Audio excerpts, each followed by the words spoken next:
Assalamualaikum warahmatullahi wabarakatuh. Perkenalkan saya Daniel Adansa dengan NPM 2315 Jadi di sini saya akan menjelaskan tentang proyek kedua saya, yaitu yang berjudul Fake News Detector atau pendeteksi dari berita palsu atau berita hoax.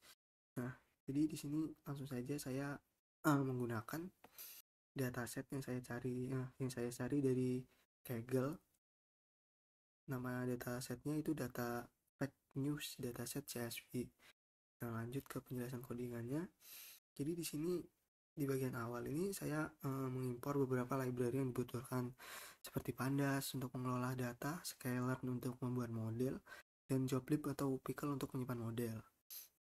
Nah, lanjut di bawahnya ada baca dataset. Nah, di sini jadi dataset yang saya gunakan adalah dataset berita yang sudah dilabeli apakah berita itu fake atau real. Nah, jadi di sini berfungsi untuk ngebaca dari dataset CSV ini.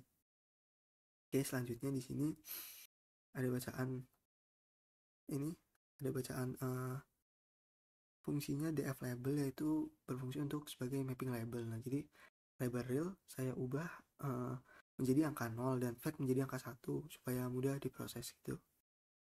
Yang ini ya. Oke, lanjut. Di bawahnya itu ada df label. Di bawahnya ini ada df content, df title, df text. Nah, jadi buat mendapatkan konteks berita yang lebih lengkap, jadi saya gabungin kolom judul, isi, berita menjadi satu kolom dan saya beri namanya jadi konten.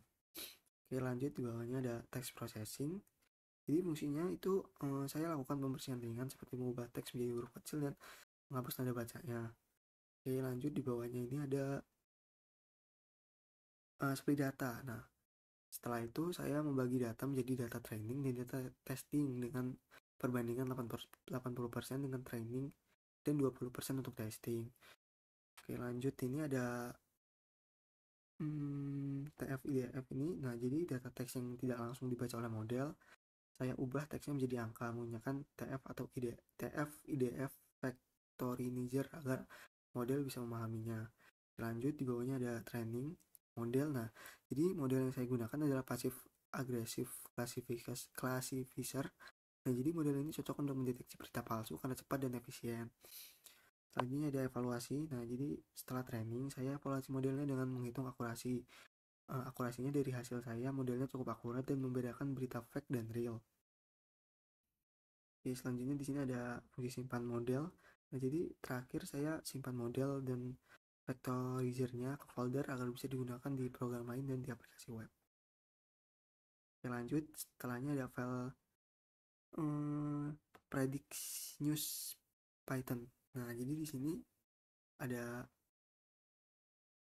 load model, yaitu input pickle, ada library, kemudian ada load model, kemudian ada fungsi prediksi. Nah, jadi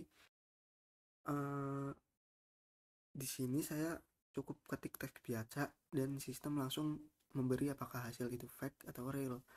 Maksudnya kayak saya ini tinggal nyalin dari teks di artikel tertentu gitu. Nah, jadi nanti sistemnya itu bakal langsung jawab itu berita fake atau berita real.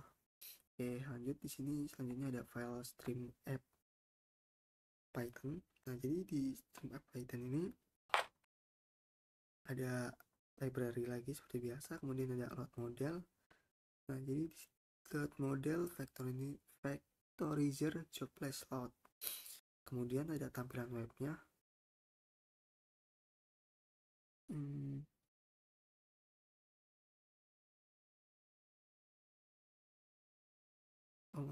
Kemudian di sini ada tampilan webnya sederhana, pengguna tinggal paste berita lalu klik tombol deteksi dan hasilnya akan langsung muncul apakah real atau fake. Oke, selanjutnya kita akan lanjut ke demonstrasi aja langsung. Nah, di sini pengguna akan langsung diarahkan ke laman localhost. Nah, di sini ada teks, masukkan sebuah berita dan sistem akan memprediksi apakah berita tersebut real atau fake. Nah, kita coba cari contoh beritanya. Kita kita pertama cari berita real dulu.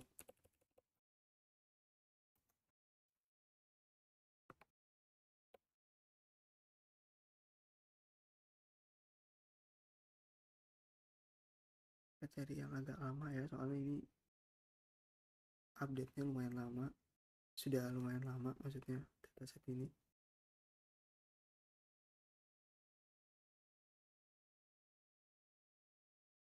Hmm.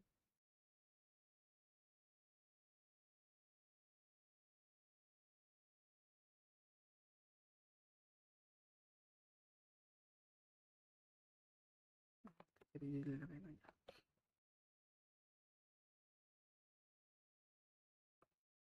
COVID-19 mungkin.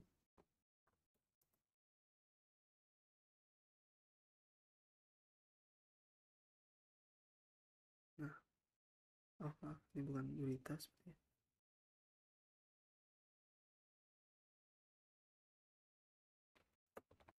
News.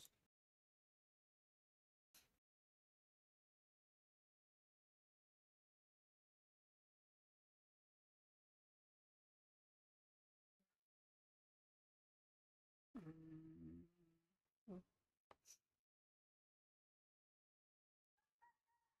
Nah, kita contoh ambil di sini nih.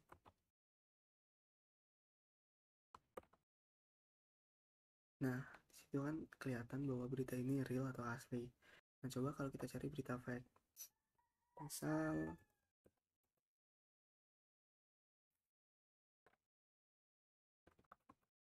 Fox News.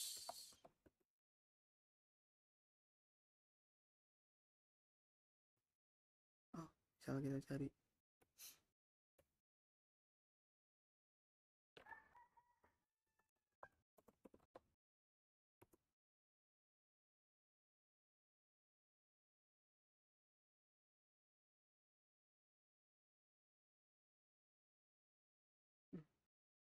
copy, kita cari yang lain aja.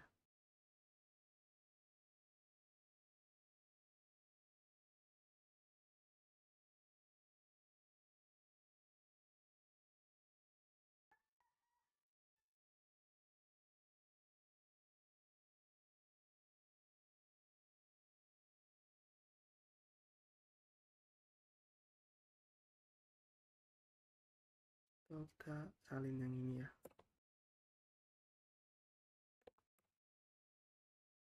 Oke, itu hasilnya fake karena itu berita hoax. Baik, mungkin segitu saja demonstrasi dari saya. Kurang dan lebihnya saya mohon maaf. Wassalamualaikum warahmatullahi wabarakatuh.